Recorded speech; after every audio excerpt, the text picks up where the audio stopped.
20 یا 22 اپریل 2014 میں مجھے پہلی بار یہ ڈریم میں آیا کہ میں جو خواب مجھے دکھائے گئے ہیں وہ میں لوگوں سے شیئر کروں. تو اس پہ بھی میں تھوڑا سا حیران ہوا کہ یہ اچانک کتنے سالوں کے بعد یہ حکم آنا خواب میں، یہ تو بڑی عجیب بات ہے. تو میں نے پھر تھوڑا سا انتظار ہی کرنا بہتر سمجھا. تو اس کے بعد پھر محمد صلی اللہ علیہ وسلم ڈریمز میں آئے تو انہوں نے بھی یہی کہا کہ قاسم جو خواب تمہیں دکھائے گئے ہیں وہ لوگوں سے بیان کرو. دسمبر 2014 میں مجھے ایک ہی خواب میں 2 بار محمد صلی اللہ علیہ وسلم نے فرمایا کہ جو خواب مجھے دکھائے گئے ہیں میں ان کو لوگوں سے بیان کروں، اسلام کو اور پاکستان کو بچانے کے لیے. جب مجھے یہ ڈریمز آ رہے تھے تو مجھے نہیں تھا پتہ یہ مجھے ڈریمز کیوں آ رہے ہیں، اس کا کیا مقصد ہے یا کیا نہیں ہے. تو یہ پھر کئی سالوں کے بعد مجھے ڈریم میں آیا، حکم ہوا کہ میں یہ خواب لوگوں سے شیئر کروں.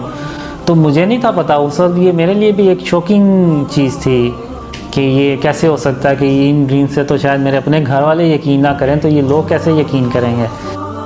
اور مجھے محمد صلی اللہ علیہ وسلم نے خواب میں کہا کہ میں اپنے خواب دوسروں سے شیئر کروں. تو اب مجھے یہ بتائیں کہ اگر آپ کو محمد صلی اللہ علیہ وسلم خواب میں آ کے کوئی حکم دیں کہ یہ آپ کام کریں تو کیا آپ ان کو انکار کر دیں گے؟ تو کوئی بھی ایسا مسلمان نہیں ہے کہ جو محمد صلی اللہ علیہ وسلم کے آگے انکار کرے. وہ تو سارے مسلمان جو ہیں وہ محمد صلی اللہ علیہ وسلم کے لیے اپنی جان، اپنا مال، اپنا سب کچھ قربان کرنے کے لیے تیار ہو جائے گا.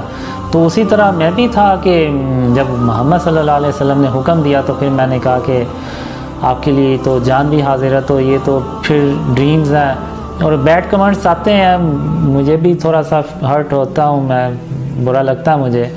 خواب تو شیطان کی طرف سے بھی ہوتے ہیں، ہمیں کیا پتہ کہ آپ کے خواب اللہ کی طرف سے ہیں. اس میں یہ کہ آپ ان باتوں سے اندازہ لگا سکتے ہیں کہ یہ خواب اللہ کی طرف سے ہیں اور یہ شیطان کی طرف سے نہیں ہے. پہلے تو مجھے جو ڈریمز میں، جو خوابوں میں جس بات کی سب سے زیادہ تلقین کی گئی ہے وہ شرک اور اس کی جو قسمیں ہیں ان سے بچنے کے لیے مجھے بہت زیادہ تلقین کی گئی ہے. تو اب شیطان تو کسی کو خواب میں جا کے نہیں کہہ سکتا کہ تم شرک نہ کرو اور اللہ کی وحدانیت کو مانو. اور پھر دوسرا کہ میں صبح و شام اللہ کی تعریف اور اس کی تسبیح کروں. تو یہ بھی شیطان نہیں کہہ سکتا اس طرح سے کسی کو خواب میں جا کے کہ تم صبح و شام اللہ کی تعریف